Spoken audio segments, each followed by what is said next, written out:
I've got a confession to make. I need to get this off my chest. As a business owner, we all make mistakes.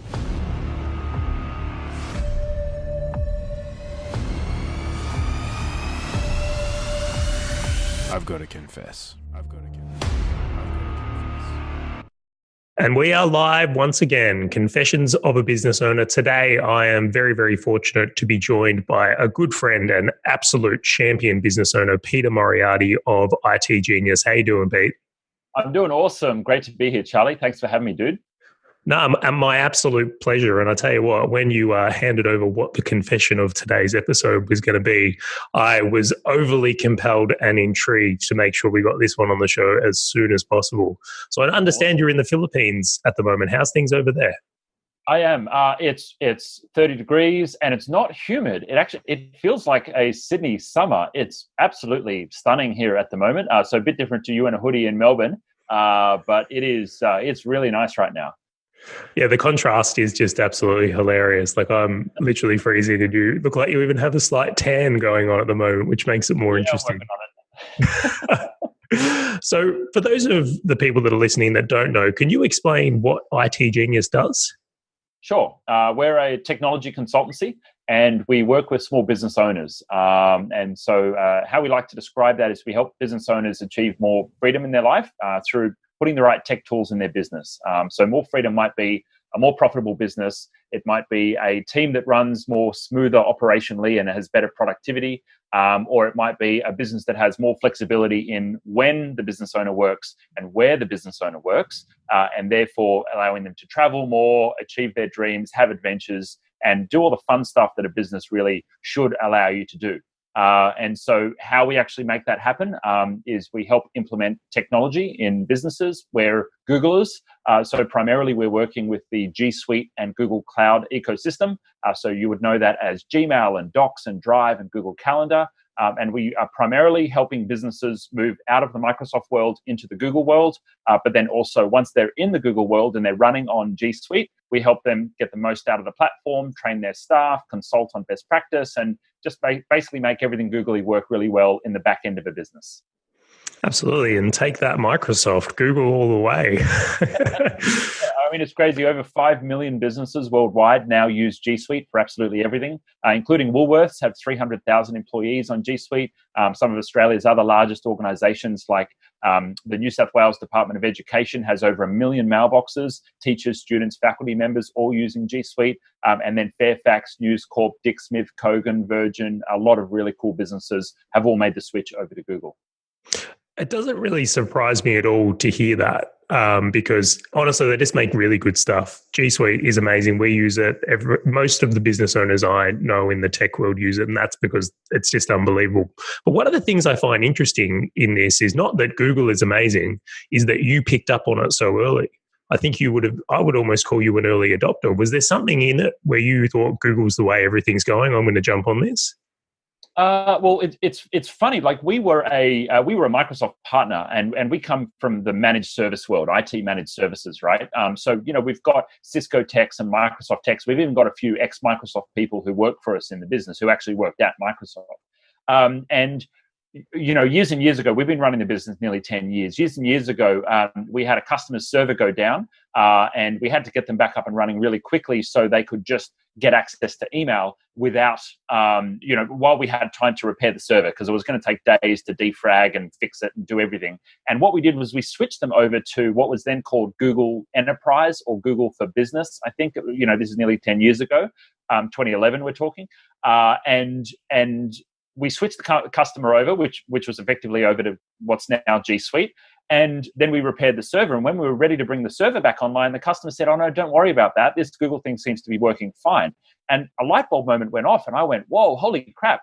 This was the days where you had servers sitting in your office and, terabytes and terabytes of data internally because there weren't fiber optic communications that were price accessible for small businesses.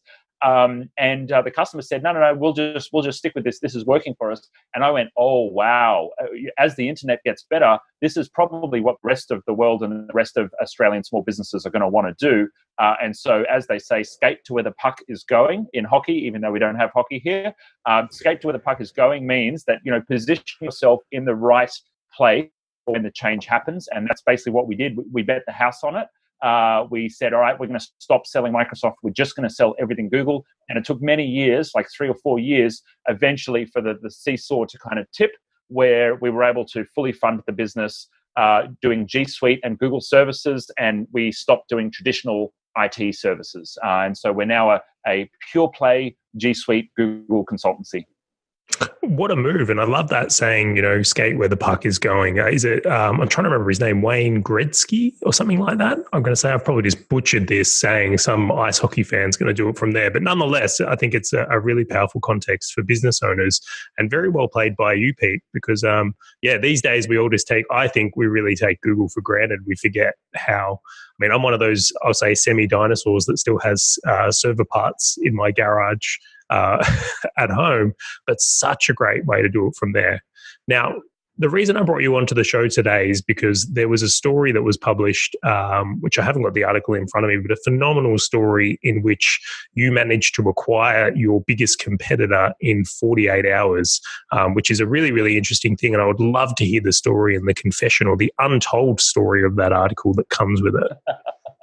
Sure thing. It's very interesting. We've as we've grown the business, organic growth is wonderful, but we've also begun, we've raised a little bit of private capital and begun growing through acquisitions as well as a growth strategy, which has been really great for us.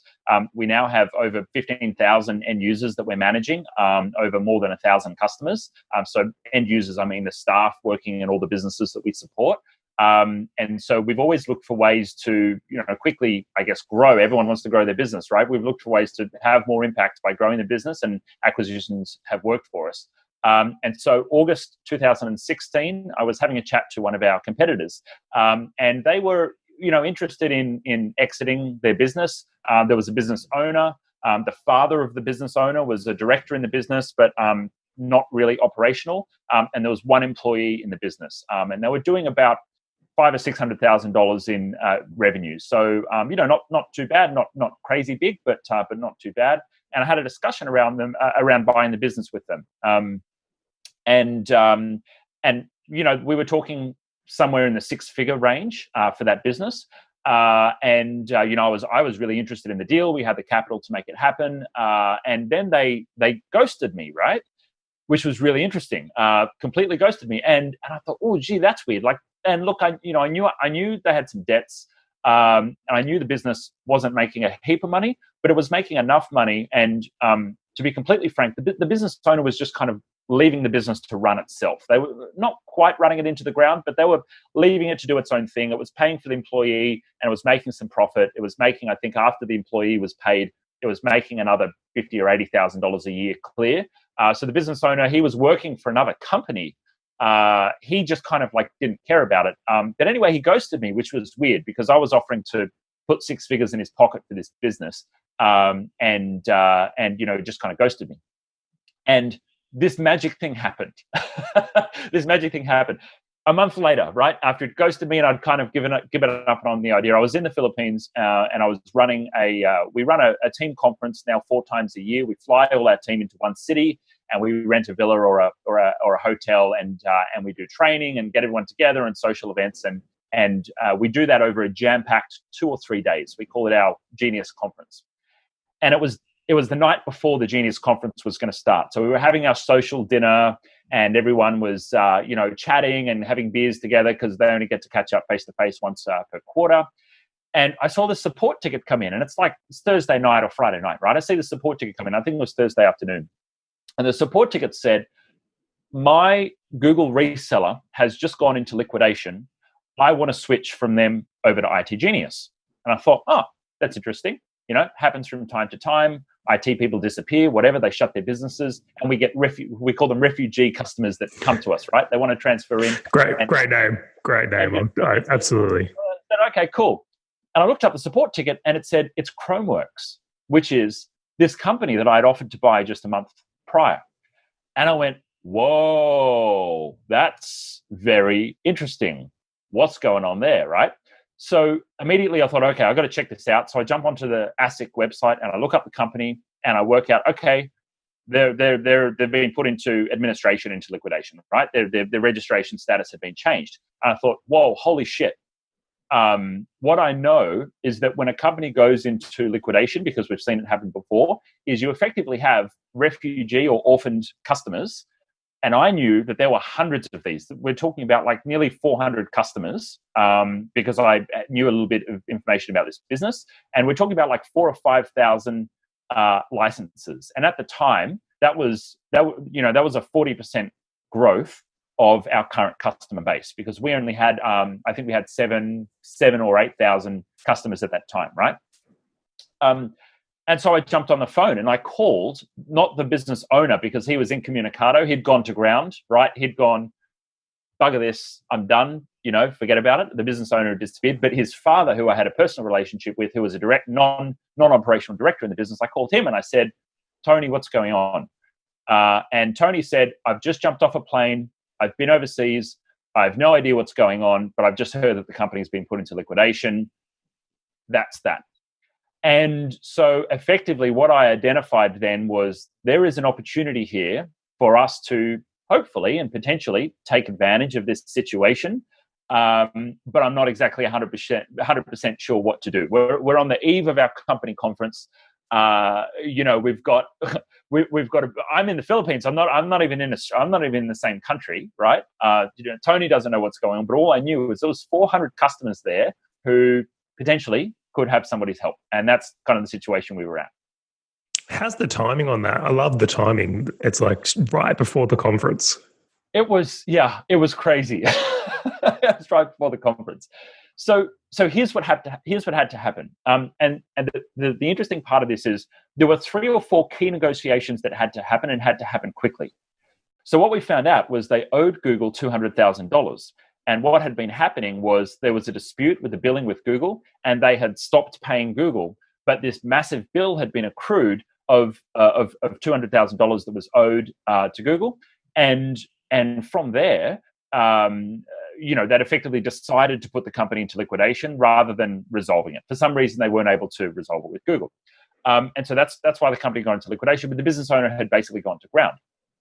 And so I spoke to the liquidator and he said, look, this thing's toast, it's cactus. I said, okay, well, what's happening with the customers? Can I make an offer to the customers? Knowing that a liquidator needs to return as much funds as possible to the creditors by any means necessary. So if he has an opportunity to sell the assets of the business for a decent price, then effectively, they will be compelled to take that offer. I said, hey, well, look, can I make you an offer for the assets? And he said, no. The employee, the sole employee of this business is actually going to take the assets and is going to take over the business. And because that sole employee is the one who has all the relationships with the customers, and so the customers are going to move forward. And I said, okay, well, that's interesting. Does the employee have any money to give you? And they said, no, there's no offer on the table. I said, okay, well, I have money to give you, and I'm pretty sure that you need to take the highest offer for the assets. And liquidator said, yes, that's actually correct, Pete. So if you give me a compelling offer, then I'm probably going to need to take your offer. I said, great. Okay, cool. So we're going to have to put together an offer here. So I said, all right, let's enter some due diligence. Let's have a look here. I've got 1 day to put this together. So I call my corporate advisor. And my corporate advisor is the person who helps me put together acquisition deals. He coaches me. He advises me. His name is Sean. And absolute legend. We should probably put a link to his website in there as well. And Sean said, Pete, I'm busy. I can't help you, but make your best judgment. It's funny that everyone listening to this would be like, oh, I really want to check out Sean. And then he's like, he's too busy, not available. And look, Sean has mastered business. He is currently traveling Australia, still coaching businesses, but traveling Australia in a camper van with his family. He's very much in chill mode right now. He's got it sorted. Sean I think he was over a barbecue or something when I called him, but he basically said he's too busy. So I thought, okay, I'm going this one alone. So I started doing some due diligence myself with the liquidator. Let's look into this business, right? Let's see what's going on. And what I found was the company itself didn't actually own the brand. So you know how small business owners, when they set up a business, quite often when they purchase domain names and whatnot, they buy them in their personal name? That's what had happened here. So the father of the business was actually the owner of all of the IP in his personal name. All of that IP, and therefore control of the emails and control of the Google reseller account, was not owned by the company. So even if I bought the assets of the company, which was kind of intangible customer base, I wouldn't have actually had access to command and transfer those accounts into my account because I didn't have access to all the domains and everything. So that was problem number one. Nice diligence work, though. Absolutely. I think a lot of people could have slipped up on that. They may have slipped up on that. I mean, what's important to us always is control of domains, control of email flow, particularly when you're taking over a customer base and you want to communicate to that customer base, hey, we are your new master. We're the new owners of the business, right? Because you want to, and you know, I say that without any malice, you want to assertively communicate to customers when you make an acquisition that I'm here to help. I'm not here to screw you over. I'm not some massive faceless organization, that you're going to disappear, because people are really scared of acquisitions. And then, and number four, pricing isn't going to change. You're still going to get the same level of service. You're still going to get the same level of pricing. So that was problem number one. Problem number two, the employee really wanted the business. She was entrepreneurial and she really wanted to take that customer base and have them as her customers. And so I was entering this negotiation and I actually had a chat to that employee. I called her up and I said, hey, what's the story here? And she said, I want to take this business and I want to make it my own. And Peter, even if you buy this business, I've got the relationships with the customers. So these are my customers. I tell you what, I respect the set of brass balls she'd be carrying at that point. I do. Yeah. So that was another interesting challenge to deal with. That was challenge number two. The next challenge, there was one more challenge, and I've got to remember all of the challenges that we were working through. That's right. The next challenge was customers were starting to bleed off and disappear. They had all been given notification that the company was in liquidation, and by the hour, customers were disappearing and they were going across to Google. Well, you can understand that. I would have been the same. You can understand. And they were so untrusting of any reseller partner. They said, right, no, I'm done. Problem number five, and this is the big one. Most of those customers had paid upfront in advance for a year, not just of licensing, but of support, who were now no longer going to get that support delivered. So they'd not only paid for their licenses, but they had paid upfront for a year of support with their licenses, and no one was going to actually deliver that support. So these customers, they'd been burnt. They'd been screwed. And this had happened like 2 or 3 times previous. There were 2 other acquisitions and brand changes in the history of this company, which I found out later on. And so these customers were completely burnt. And so like it was a massive mess. And I had to kind of try and piece all of this together and try and get all of this happening, because customers were leaving. There was someone else who wanted the business. The IP wasn't even owned by the business. This thing was basically crumbling. But what I knew was there was 4,000 or 5,000 licenses at stake here and about 400 customers. And I thought we had an opportunity to get this sorted out.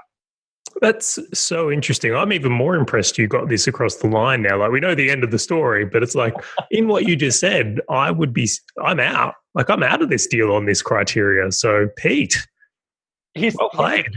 The biggest customer, which was a large-scale real estate franchise in Australia, I won't name which one, but there were over 500 licenses because they had about 200 or 300 franchises in this group, right? And they had just paid a week prior. They had just paid their bill, which their bill alone was $80,000 for support and licenses. They had paid that a week prior, and the business had actually, I believe, potentially waited until that had been paid and then put the company into liquidation to hold on to it. We won't make any allegations on this podcast. We won't make any allegations, but the timing was suspicious. The timing was very suspicious. No allegations are made, but the timing was very suspicious. And that customer was pissed. They were really, really pissed because they were going to keep the Google licenses, right? That wasn't going to be delivered. but the actual service was effectively not going to be delivered there. So there were 4 or 5 agreements that I had to make to bring this together. Number one, I had to have a chat to the employee. That was probably the most important one, because if this employee was not going to be on board with the deal, then this wasn't going to happen. So I called the employee and I said, hey, look, this employee was a little older. And I said, look, this is not a great business. Unless you have tens of thousands of licenses under your belt, and you have the scale, and you have the cost of labor running things out of the Philippines, this is not a business model that I think is going to work for you based on the amount of revenue that's happening. Sure, you might pay your salary $80K, but you're going to be working your 60, 80-hour weeks, which this woman had been doing for a number of years. I don't think you should go it alone. I think you should come on board with us. And I think if you come on board with us, we can make use of the advantage that you have the all of the customers, relationships with the customers, and then we're going to be able to work together. You can have the support of all the infrastructure of our business, and this is going to make it a whole lot easier for you. And you can keep doing what you enjoy, which is helping customers, right? But let us handle all the bad stuff. And the employee said, maybe, but Pete, I think you're trying to screw me. If you hire me and then fire me in a couple of weeks, you get to keep the business. So what's my guarantee? So what I had to negotiate there was that I said, look, okay, if I hire you and if I fire you for within the first 3 months, I'll give you $20,000 plus super, plus employee benefits, plus everything else, plus 3 months pay to show you that I'm serious about this, right? And I was, absolutely. Now, did I know whether or not this person was going to work out in the business? I didn't know 100%, but I said, this is the cost that I'm willing to make this worthwhile. So worst case, you walk away from this with nearly $50,000 in your pocket, which is effectively our commercial arrangement for the relationships that you have with these customers. And she said, eventually, yes, I'm on board after 2 or 3 conversations. You can imagine that this employee who had just been burnt by her employer, who was owed money by the employer, which she wasn't going to see, was pretty untrusting at that point of someone saying, hey, come and work for our business. I have to say, I'm actually impressed with the questions and things she's thrown at you. I'm not sure many employees in a similar situation would have done the same thing. I think many would have been like, time to move on. Totally. Look, she was pretty burnt, but I think she was entrepreneurial in nature and saw the opportunity of keeping the customers on board. I think it was a bit misguided in that there weren't really enough customers to make a decent business out of that alone with that customer base. That added to the number of licenses that we already had makes it a good business for us. And we have, I think better products around things like providing support to customers, but it wasn't great. So that was problem number 1, and let's tick that one off for now. Problem number 2, I need to make an offer to the liquidator for the assets of the business. So I call the liquidator and I say, hey, man, I'll give you $5,000 for this thing, right? Because I'm cheeky, right? I like it. Look, we'd offered 6 figures for this business a month prior. And I was, I thought, great, okay, you beauty. And he said, no, I'm not going to bother for that. It's not worth the paperwork. And I thought, oh, bugger, okay, cool. we're gonna have to give him some money.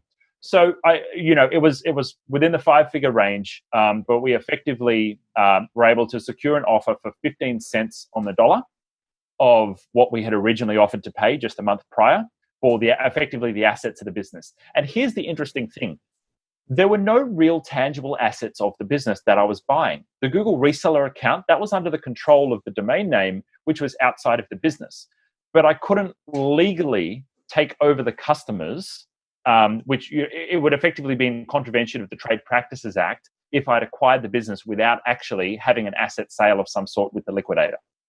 So that's a very, very interesting gray line there that I had to find out and make my best judgment on, because my lawyer was busy and my corporate advisor was busy. We didn't even have the information available to make that call. Yeah, it's because it's not like you're buying equipment. It's not like there's, hey, ship us the Google box or anything.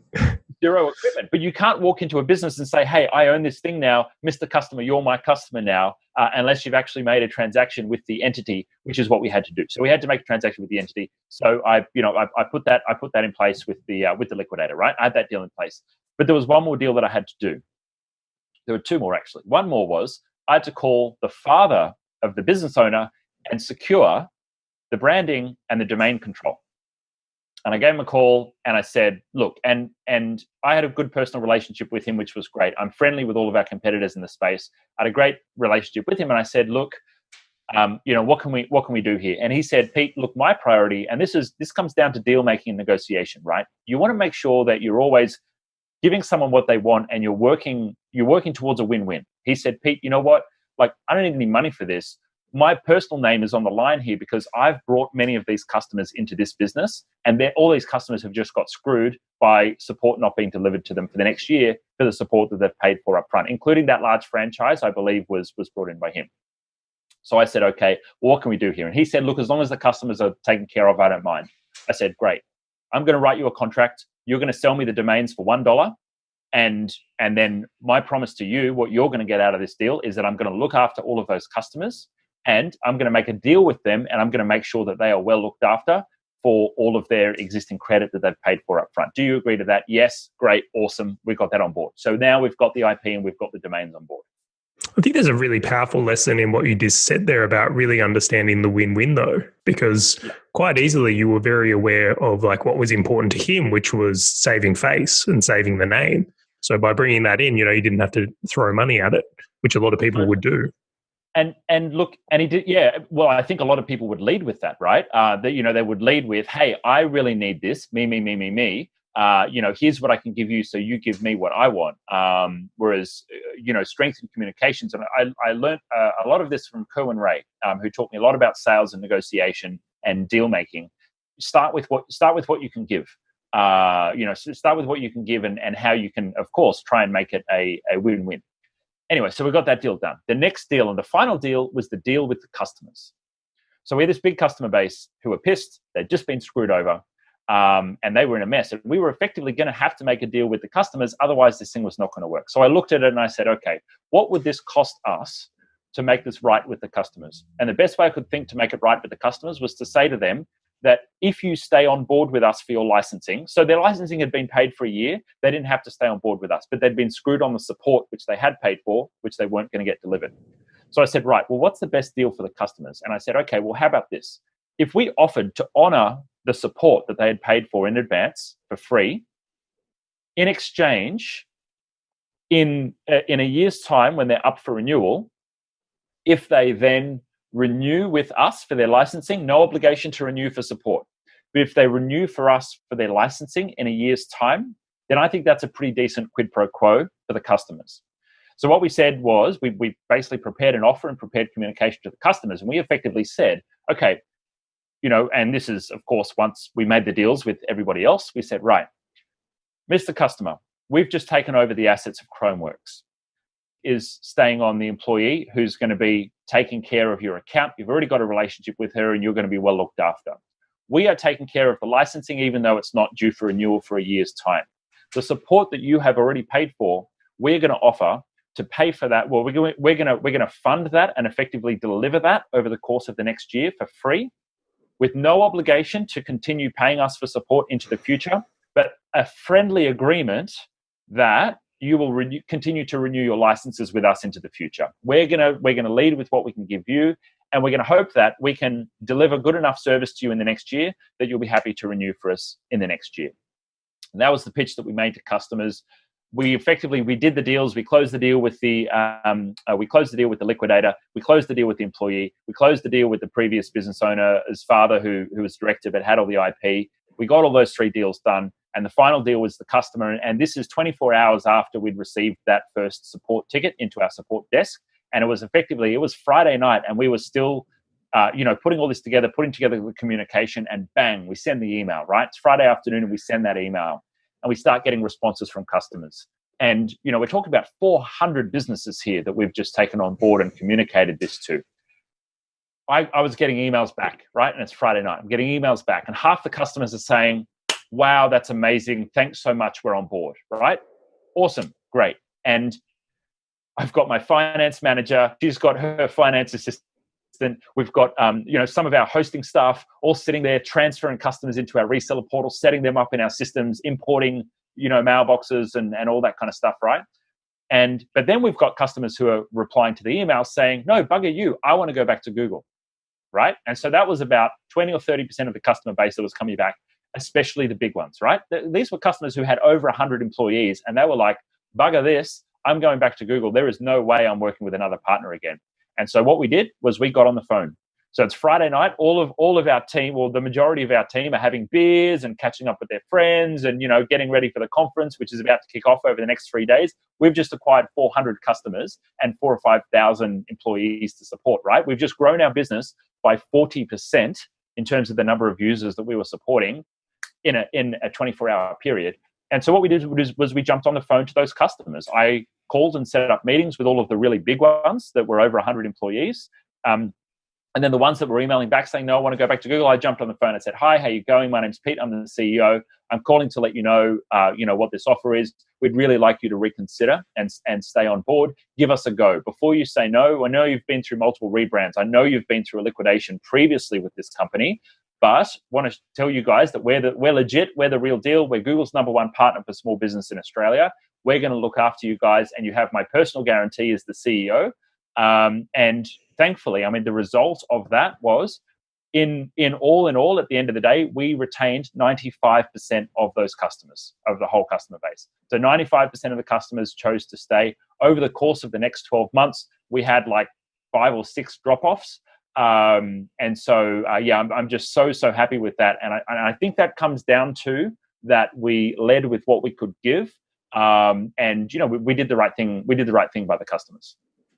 What an offer. I find that really, really interesting, Pete. And I'll describe what I do. In general, what I have seen, I should say, is that when one company acquires another, they expect a 30% drop. Like, that's the expectation. Yeah. And our first one was, so the first acquisition that we did, we had a 30% drop. We're up to, I think, 6 or 7 now. And so we're getting better at it. And what I found was what we started doing is just showering the customers, the acquired customers, with love. Shower them with love. Make it so compelling that they would be crazy to not at least give you a go. Because all you need to do, if you can deliver well, all you need to do is for that customer to give you a go, right? You don't have to expect crazy loyalty or anything. You just have to get them to give you a go. And if you shower them with, here's what I'm going to give, here's what I'm going to give, here's what I'm going to give, here's what I'm going to give, for a very small ask of you just giving us a go, then you've got to make it an absolute irresistible offer for them. It was harder for us because this was a particularly messy acquisition. A lot of them were in effect out of pocket. But in any acquisition, the first one we did, we lost 30%. And so, we're always looking for ways of how can we increase performance. Our whole company is about helping businesses achieve operational efficiency and helping customers achieve better performance. Now, we do that through technology, through productivity, through training, and blah, blah, blah, and everything else that we do. But it's all about building better businesses. And so we just looked at this from, okay, well, how can we optimize our acquisition process to make sure that we have the best chance of keeping as many customers as possible? Not to mention, probably another added win in that is, in doing that, you probably turn them into people that will refer you as well. Like, you're giving them such a great experience in the beginning. It's not just that you keep more of your acquisition, is that they become great clients for you as well. And in the nature of what you do, like, I don't know about you, but I'm going to be with Google a long time, I dare say. I can't say anything beating it, but the potential upside of a customer staying with you long term and with the quality of things Google provide, so worth it. So I really love the thinking you've put into it there. So I've got a couple of questions for you, though. Please go. Well, first off, how did your conference go? Oh, it was good. It was tiring for my finance manager, Regina. We got it done. I'm really personally interested in the science of high performance. One of my clients, actually, a man named Andrew May, he's got a couple of great books out if you can find them. So go Google him. He's an Aussie guy, but he was the performance coach for, I think, the rugby team and the cricket team, working on the psychology of high performance. And then I think he worked at KPMG. I think he's potentially finished up there now. He's off doing other things. But he's been an absolute amazing mentor to me on high performance. And what I really love is we were still able to execute that conference. It comes down to how you recover, how you rest, how you look after your body. We kind of got it done. Conference went off without hitch, but obviously growing your business 40% overnight, that Monday, we had our work cut out for us. And we'd made another acquisition a month prior. So we were already dealing with another acquisition that we had just made, which was another significant size acquisition. And then this one was thrown on our lap. And so that in that financial year, we grew 87%. And for a business that had been around 6 years to grow 87% in 1 year, that hurt. Well, it didn't hurt too much, but it was challenging. The cash deficit was challenging for a number of years to work our way back out of that. But it really helped us to grow a more solid team and fund more employees. So it's been excellent. Yeah, what an experience and what a growth opportunity. It sounds like you learnt a lot from those acquisitions and that experience that you get to take with you into other things. The next question I want to ask is, did things work out with the employee that you brought across? Great question. Look, the employee stayed on board for about 3 months. Unfortunately, in the end, we worked out that we weren't a great cultural fit to work together. So the employee exited. We paid all of the bonuses and more that that we were owed to that employee. And so we parted ways without hard feelings. I think the employee was personally more interested in being a consultant and being a bit more chilled. She was at that stage of life. I don't want to talk too much about her personal circumstances, but we parted ways mutually. Okay, good to know. I was curious on that one. We can't leave that type of open hook because that was, in all honesty, the exact concern. Like when you acquire, especially employees, or something I'm sure you've had is like when we bring other employees into Outsourcing Angel from other agencies, like sometimes what they're being conditioned for, even though they might be great people, is just an absolute terrible, terrible fit for our company. It doesn't end up working out for that reason. Yeah. And look, I think you've got to keep it open. I think us having the commercial arrangement that meant that we weren't taking someone on board and then discarding them from the business. It meant that there was a very clear and fair commercial arrangement for what was being brought to the table. The employee didn't own the business, so it would be unfair for us to say here's 6 figures, which was the value of the business, for us to exchange that with you. It was going to be less than that. But the bonuses that were paid were fair for the scenario that ended up eventuating. Yeah, good to know. So the next thing I wanted to ask from that, in this experience, like you've had a lot happen in a very short time, which pressure can create diamonds, don't get me wrong, but sometimes it can create very messy diamonds. So what I'm curious about is when you look back on this, if you had more time to execute this and it wasn't in such a rush, would you have done anything differently? That's a great question. It really felt like in that moment that we were juggling and we had about 4 balls up in the air.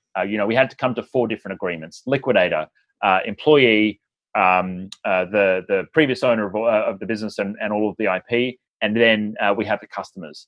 And that was just kind of one of those moments where if you imagine a basketball game and the ball's up in the air and the buzzer's already on its way to going and it's in the last second and the ball just happens to land. I don't like to put it down to luck because I think you create your own luck.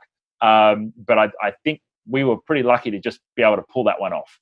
I think, of course, having the time again, would we have done it differently? It would have been great to rewind 1 month and the business owner to have just taken the money that we'd given them. Like I'd offered this money and then they disappeared. I think they had a conscience in that there were issues in the business on the financial side and they didn't want to sell a business that had a problem in it because Google might not have liked that. And, there may have potentially even been legal issues with that, with selling the business when, there were debts and whatnot there. But I think that the key learning and the key lesson is, we had done 3 or 4 acquisitions prior. And so we'd practiced on the smaller scale and then we were ready for the big game. And that's important, right? Is to start small and start easy.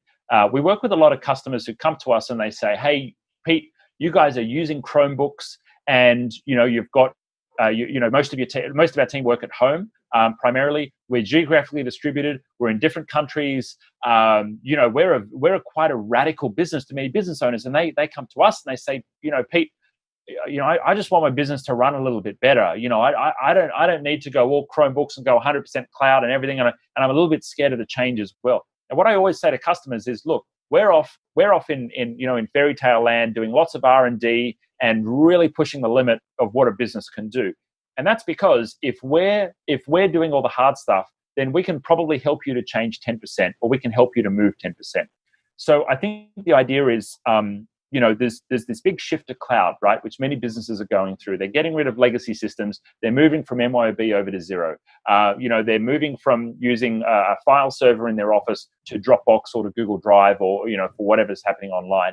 And they're changing the way that their business is working. They may even be taking advantage of international teams and outsourcing. What we like to say to our customers is, look, take your time with it. Make small changes. Get used to it. Get comfortable with it. Hold the hand of your staff and your teams, and take them through the process of change management slowly and easily. Don't try and do it all in once. Sometimes we have customers who come to us and they say, and they're gusto, and they say, hey, I want to move from MYOB to Xero, and I want to get rid of my file server and put everything on Google Drive, and I want to ditch Outlook, and I want to move over to Gmail, and I want to get it all done in the next 60 days. Here's our project plan. Can you make it happen? And I say, no. That's going to take 18 months.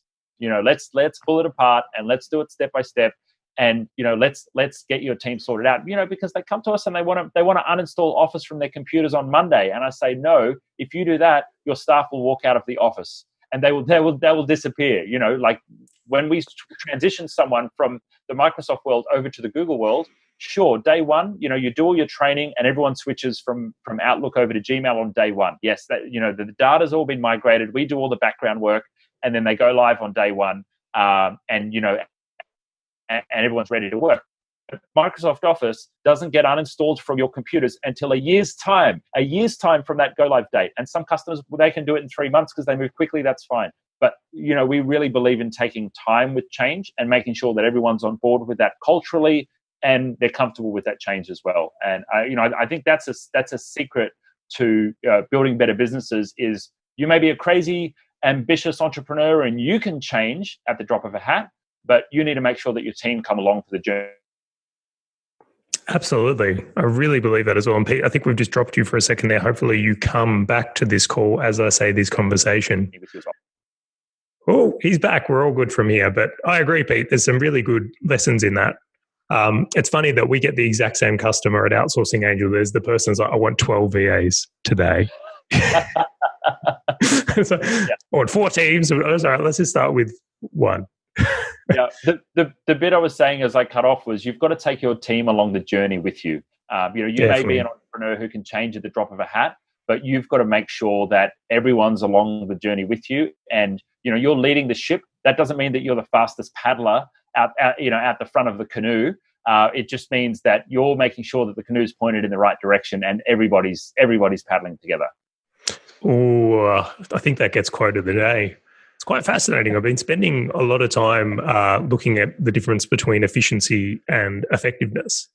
And I think this is one of the things that entrepreneurs and business owners get very, very caught up on, is like, if you're going in the right direction and doing the right things, you don't necessarily have to be that quick or that good. But if you're trying to dabble in everything and going from left to right, it's like you've got to be like lightning and really, really efficient just to kind of make it anywhere. And I think a lot of entrepreneurs can benefit from the idea of, okay, well, let's make sure the ship's going in the right direction, using your analogy, over trying to do everything lightning fast. Yeah, totally. Brian Tracy has this great model for productivity. You can Google it. It's on YouTube. It's called, Eat That Frog, which is, the Mark Twain quote, and the ABCDE method. And what that comes down to is doing the most important task first, and to bring that into what you were just sharing. If you were to do just the most effective task first every day, if you looked at all the tasks that you had and you said, what is the most effective task that I have? What can move me that 1 degree in the right direction to make sure I'm going in the right direction today? Then that's gold. You don't need to do anything else. You can miss out on the ones that are number 4 and number 5 on the list. You just do that one task that is the most effective of the day, and then that's it. You're done. I like it. That's why we're doing this podcast first thing in the morning for me. Offers the highest amount of leverage. So you've mentioned many things throughout this interview. I'll make sure there's links to everything below this, including the Brian Tracy. And I don't know if we're going to give Sean a plug. He wasn't available for this acquisition, though I think we will. He sounds like a very clever guy. But we should. Where can people come and check out itGenius? It's itgenius.com, I believe. Yeah, itGenius.com is our business. And so if you're not yet on G Suite, we can help you evaluate whether or not the switch is a good idea for you. If you are already on G Suite, then we can help you get more out of the platform, more productivity. We have an amazing community where we do regular webinars and training and really help you supercharge your business once you're on the Google platform. And then if you're interested in following me personally, head along to petermoriarty.tv. That'll link you to my social profile where I answer questions. I do live streams all the time on Facebook Live. And you can follow my adventurous life of running a business with lots and lots of freedom time, which is what we try and help create for our customers. Well, I was going to mention that I caught one of your lives yesterday on Instagram. It was fantastic. So well worth checking out, guys. Follow Pete, absolute titan in this space, and I think doing a lot of things right. So thank you so much for joining me on this episode, Pete. It's been my absolute pleasure to have you. That's it for this episode of Confessions of a Business Owner.